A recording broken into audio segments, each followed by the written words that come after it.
know you, my sweet. You're a sharp-clawed, treacherous little peacock. To behold your glory and receive your law. What have I left undone? Nearly 7 decades ago, Cecil B. DeMille created one of the most memorable Bible-to-screen adaptations. More than a movie, The Ten Commandments was a living cathedral of half-faith, half-fever dream that cost $13 million to build, employed over 14,000 extras, and required more camels than anyone in Hollywood could count. And yet, what the world saw in 1956 was not everything Cecil filmed. Buried beneath the grandeur and the thunderous music were scenes that were cut, trimmed, or never allowed to see the light of day.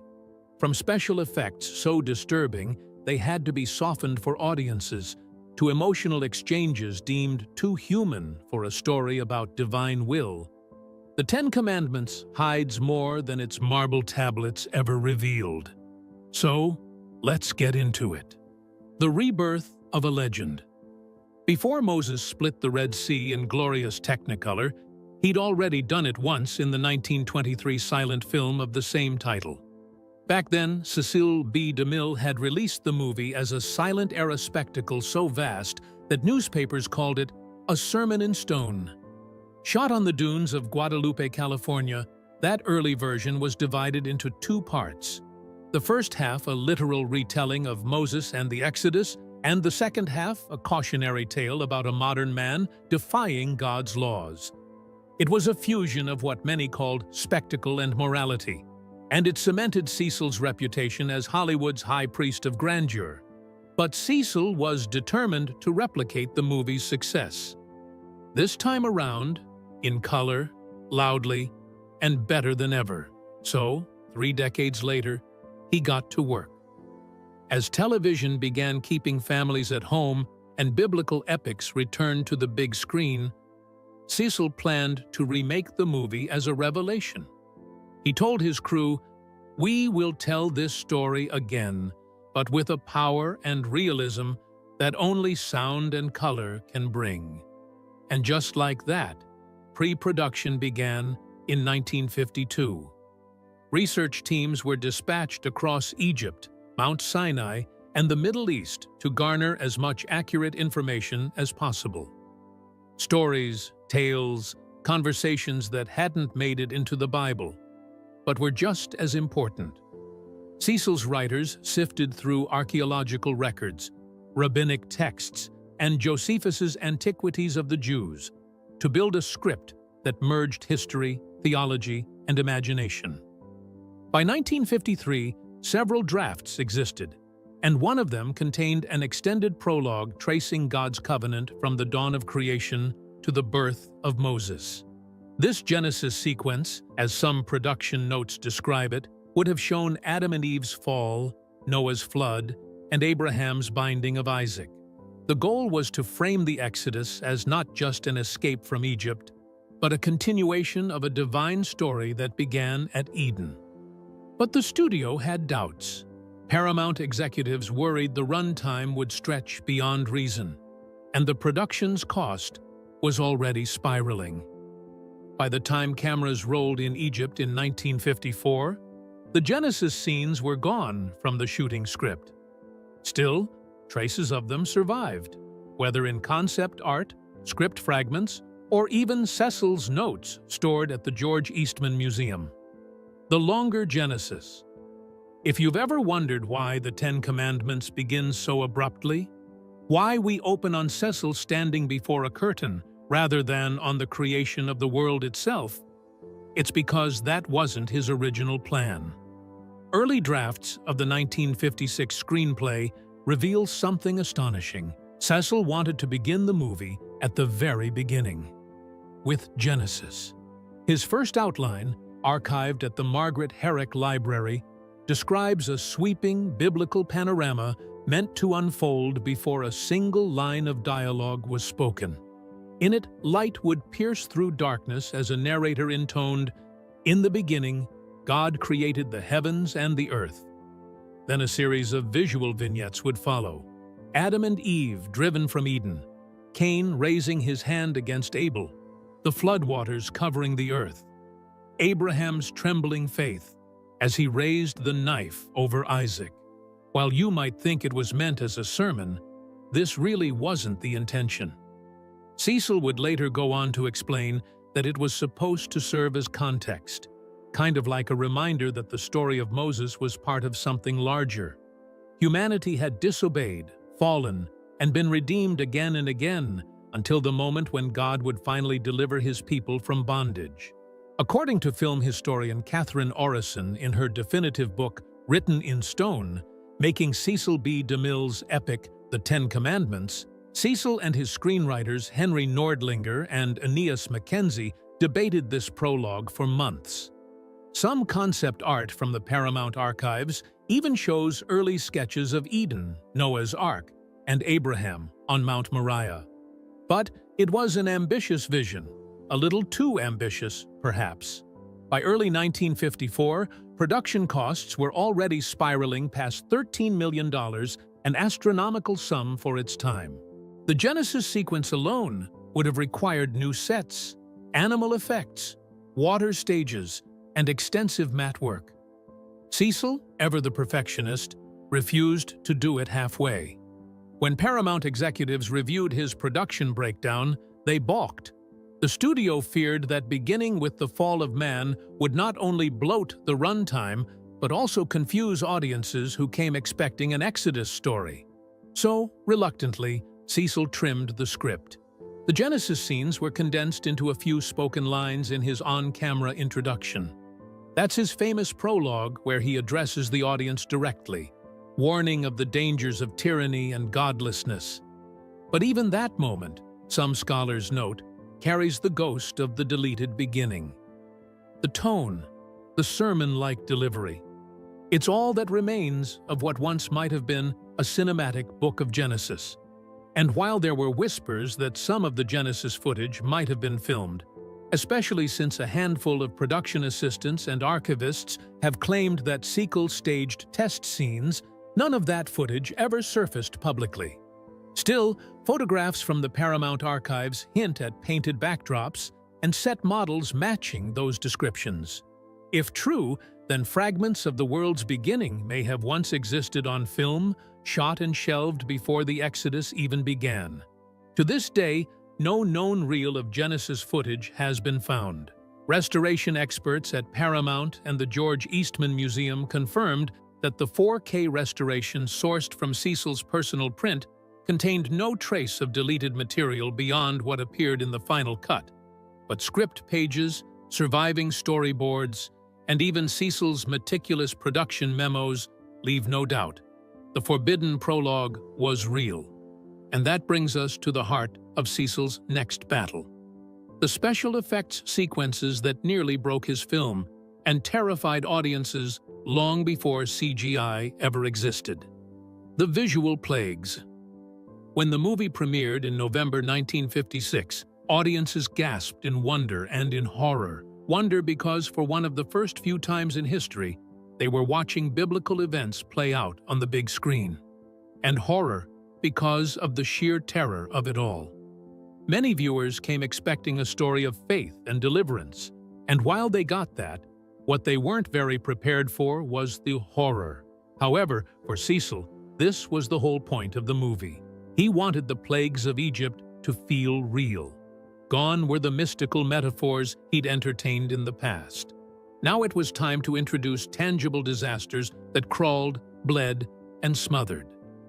He once told his effects team, the audience must not just see God's power, they must feel it. And feel it they did. So much so that several of those sequences were reportedly softened or cut before the final release. Among the most documented of these forbidden sequences is the Plague of Frogs, one of the few major plagues filmed but never actually shown in full. According to production historian Catherine, Cecil had originally included an elaborate sequence showing frogs swarming across the Egyptian city, leaping onto palace steps, into food bowls, and across the marble floors of Pharaoh's palace. Much like it's described in the Bible. Concept art from Paramount's archives shows makeup teams preparing dozens of prop frogs and handlers coordinating live ones for a massive in-studio infestation. The sequence was meant to be a visual crescendo, the moment the divine warnings turned physical. But when test footage was screened, it didn't quite have the intended effect. Some audience members reportedly laughed. Others looked visibly revolted by the spectacle of frogs. They were sticky, squirming, and piling over each other. It just didn't give the image of awe. Cecil absolutely hated that reaction. So, the frog plague was cut. Today, all that remains of it are storyboards, production notes, and brief descriptions in script drafts. In the finished film, the frogs are mentioned but never seen. Instead, the narrative jumps from the Nile, turning to blood, to the more ominous atmospheric plagues that follow, like the Angel of Death. If the frog plague was too grotesque to show, the death of the firstborn was the opposite. Too sacred, too unspeakable. In the film, the Angel of Death drifts over Egypt as a green mist, gliding silently through the streets before seeping under doors. The effect was created using optical compositing, combining smoke elements filmed underwater with colored light filters and overlaid negatives. The eerie luminescence of the mist gave it an almost living quality, kind of like a creeping, unearthly intelligence. In one production memo, Cecil reportedly described it as a breath that kills. Viewers at the time weren't used to such visual abstraction. Many 1950s films treated the supernatural with obvious, stage-like literalism. We're talking lightning bolts, thunder, and even obvious symbolism. But this was quiet horror. At the Los Angeles premiere, reviewers praised the effect's terrifying stillness. Time magazine called it the first convincing visual representation of divine wrath ever put on screen. But not everyone liked it, and not everyone was comfortable. Some test audiences in smaller preview screenings described the sequence as disturbing, morbid, and too realistic in its silence. The studio considered adding sound effects, perhaps a wind, a low hum, to make the moment feel less like suffocation. But Cecil refused. In his words to editor Annie Boschens, "God does not need thunder to be heard." So the silence stayed. Till today, it's still one of cinema's most haunting scenes, a moment where faith meets fear. Another of Cecil's boldest technical feats was the pillar of fire, separating the Egyptians from the fleeing Hebrews. To create it, his team used a practical flame combined with optical backlighting, a technique that superimposed glowing fire onto the live-action film. The result was unlike anything seen before, a solid wall of fire, glowing crimson against the night, that roared to life between pursuers and the pursued. It terrified some early audiences, not for what it showed, but for what it implied. In the film's moral universe, divine power was both protector and destroyer. The same flame that shielded the Hebrews could consume the Egyptians in an instant. Censors didn't ask for the sequence to be cut, but there were concerns during early previews that the imagery was too violent for younger viewers.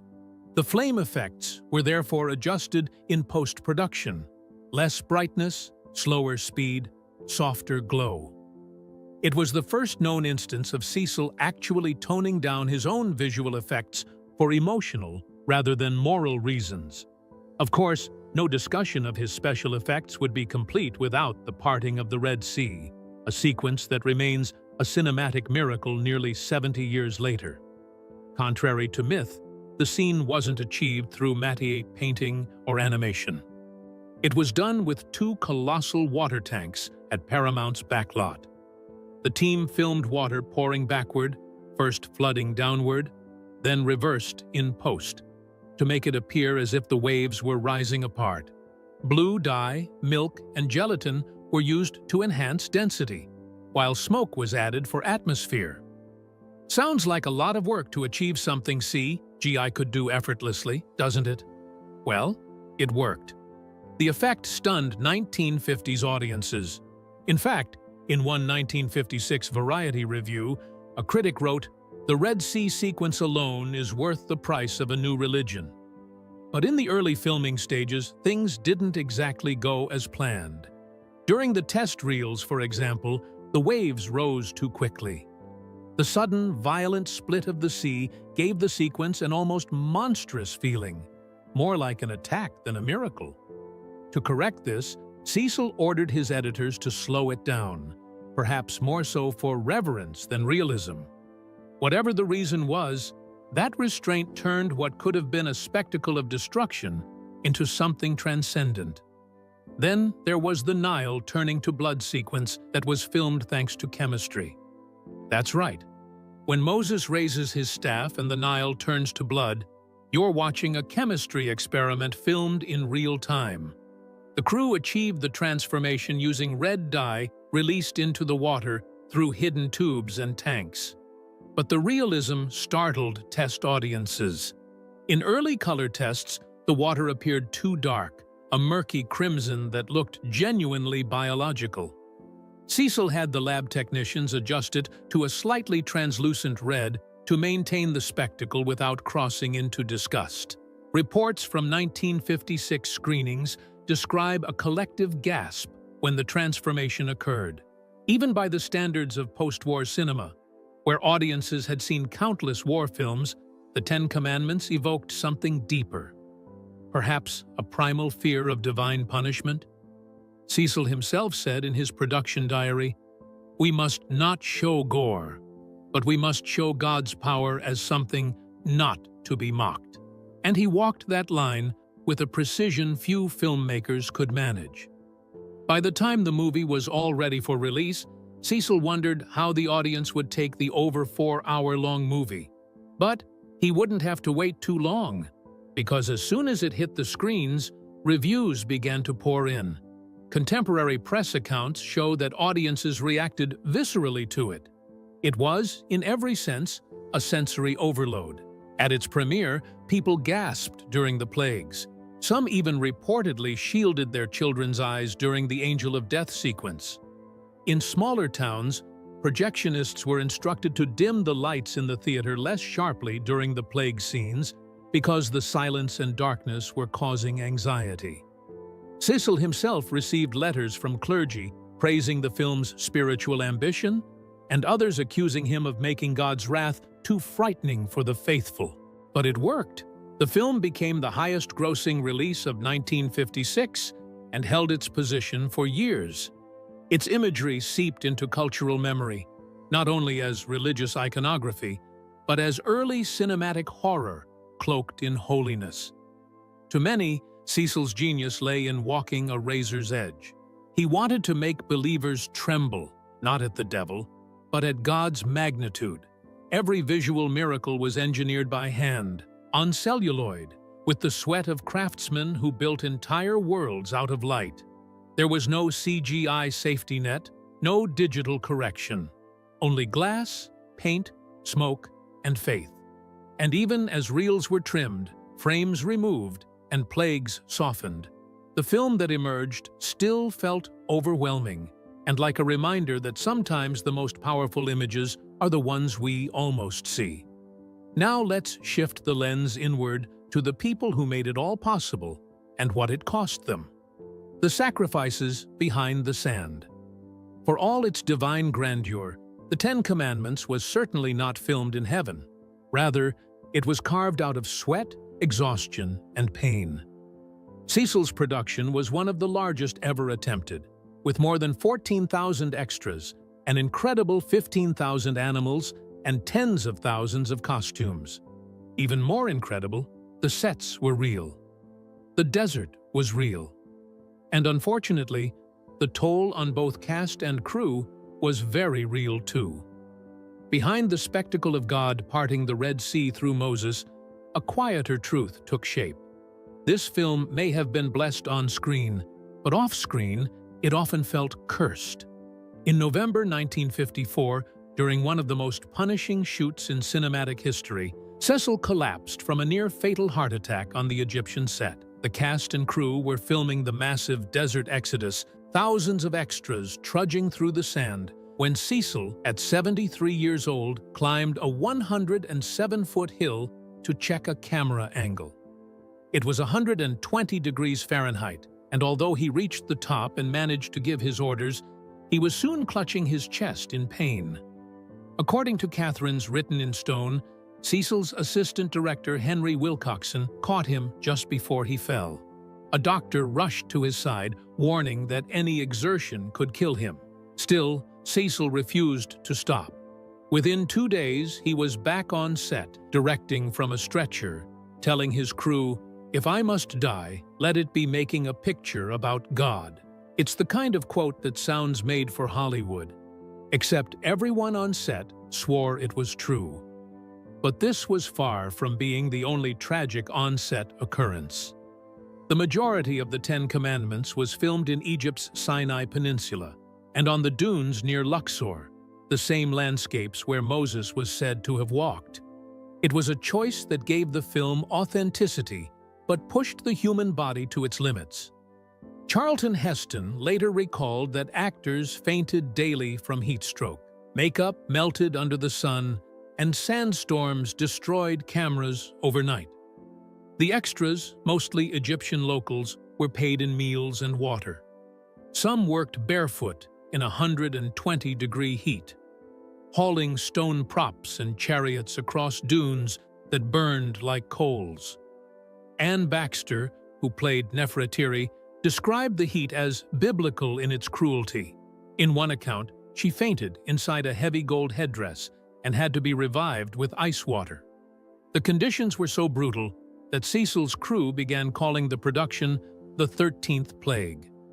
Then there were the unexplainable, almost paranormal activities that took the cast and crew by surprise. One of the eeriest behind-the-scenes stories involved a prop collapse during the early Egypt scenes. While filming the construction of Pharaoh's city, a false pyramid wall, a massive wooden and plaster structure, reportedly gave way under high wind, injuring several extras and destroying equipment.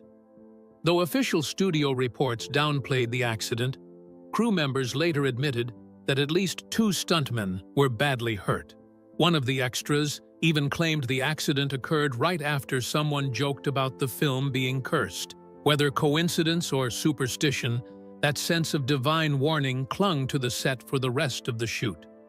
Cecil, a deeply religious man, insisted on beginning each day's filming with a prayer, sometimes recited by Charlton himself. Interestingly, by modern standards, the Ten Commandments would never pass animal safety codes. Why? Because the film's colossal set pieces required the use of thousands of real animals, from oxen and horses to sheep, camels, and donkeys. According to production records, more than 2,000 were brought to the Egyptian desert. Some refused to move, some collapsed, and others, sadly, didn't survive the heat. To create the illusion of chaos during the Exodus and plagues, handlers often used tricks that were dangerous even for the time. Sudden loud noises, smoke, and flashing lights that sent animals into panicked movement.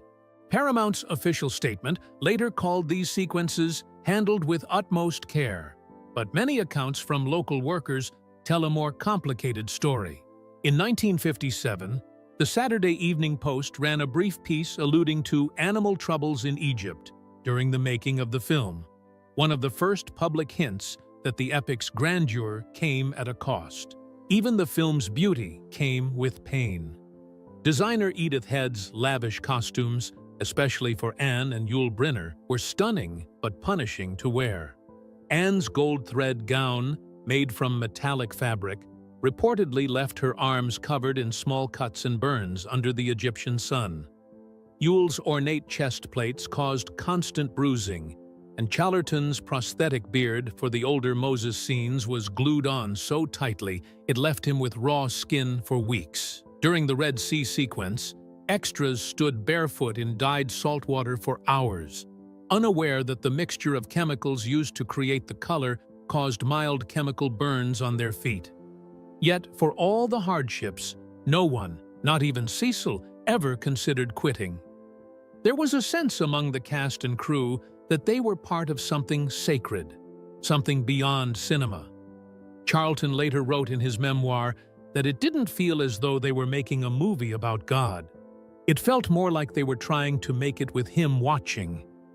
When filming finally wrapped, over 300,000 feet of film had been shot, enough to fill more than 55 hours of footage, and the final runtime was just under 4. Although the making of the movie had left Cecil permanently weakened and many others scarred, what they created became eternal. For Cecil, the Ten Commandments was more than his final epic. It was almost like the culmination of a lifelong obsession, since he'd already told this story once before. But strangely, the making of the 1956 film didn't just revive a biblical legend. It unearthed one of Hollywood's own, and with it came a myth that lasted for many generations. The real forbidden set. When Cecil made his first 10 Commandments 30 years earlier, he built one of the largest sets in early Hollywood history. A full-scale ancient Egyptian city, complete with 25 sphinxes, giant pharaoh statues, and city gates 10 stories tall. It was constructed in the dunes of Guadalupe, California, near Santa Maria, an area Cecil chose because its sands resembled Egypt's desert. The set stretched over 24 acres, built with wood, plaster, and steel, an artificial kingdom in the middle of nowhere. But here's where the myth begins. When filming wrapped, dismantling the set was deemed too expensive. And Cecil, ever the showman, was paranoid that rival studios might reuse his set for cheap knockoffs. So, rather than destroy it, he ordered it buried beneath the sand, literally, bulldozed, covered, and sealed like a modern-day tomb. He told his crew, half-jokingly, that if 1,000 years from now archaeologists dig here, they'll think it was Egypt itself. And then he just left it there. For decades, the story became a Hollywood legend. They called it DeMille's Lost City. Locals whispered that beneath the dunes lay entire sphinxes, forgotten idols, and broken columns preserved under layers of sand. In the 1980s, film historians and archaeologists began searching for the buried set, but it sounded like a myth, at least until they found it in 1983. During an excavation led by filmmaker Peter Brosnan and archaeologist Bruce Love, pieces of the original 1923 sphinxes and columns were unearthed, still buried beneath 60 feet of sand in the Guadalupe Nipomo dunes. They discovered that the set had been preserved like a time capsule. The dry, salty air had hardened the plaster into a kind of stone. Then again, in 2012 and 2017, more of the set was uncovered. Giant sphinx heads, painted friezes, and hieroglyphic panels from DeMille's Lost City. Today, parts of it are displayed at the Guadalupe Nipomo Dunes Center in California, a museum built specifically to house the recovered fragments of the original Ten Commandments set. But here's where things get a little poetic. When Cecil decided to remake the Ten Commandments, he referenced that lost city directly. He even joked to journalists that he could dig up the old one, but it might not hold up under Technicolor. If we get critical, in a sense, the buried city became almost like a metaphor for the film's evolution. The silent era's grandeur gave rise to the new era of color and sound. And yet, some on the 1956 set swore the ghost of the old film still lingered. Crew members even claimed that Cecil brought sand from the original Guadalupe dunes to scatter on the new Egyptian set in Luxor.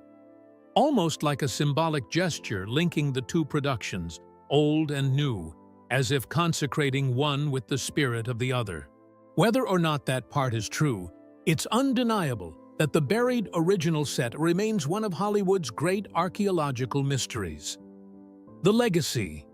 The remains of that first 10 Commandments still rest beneath the California dunes, fragments of plaster sphinxes and painted pillars, silent witnesses to an age when movies sought not merely to entertain, but to awe. The 1956 remake would become Cecil's final masterpiece, a film so vast it seemed to defy death itself. Its plagues, its miracles, its trembling humanity all carried the same pulse as the desert wind that once howled through the old set. And though decades separate the two versions, both were driven by the same question. What happens when human hands try to recreate the power of God? For Cecil, that question was more reverent than blasphemous. He believed film could be a cathedral, and that through light and sound, one could glimpse eternity. And so, even as illness weakened him, he built again, carving faith into celluloid one final time. By the time the Ten Commandments was finished, it was more than a movie. It was a monument. Every frame carried the weight of exhaustion, devotion, and the strange conviction that they were making history rather than fiction. When the cast and crew finally wrapped, Cecil stood on the edge of his colossal set for the last time. He was weaker now, his heart struggling against the desert heat, but his eyes burned with pride. Around him, the world he had imagined from Scripture stretched in all directions. The desert, the gates of Egypt, the parted sea that had consumed months of labor and nearly consumed him too. He had spent 4 years building this vision, defying storms, illness, and the limits of technology to bring something ancient into the language of film.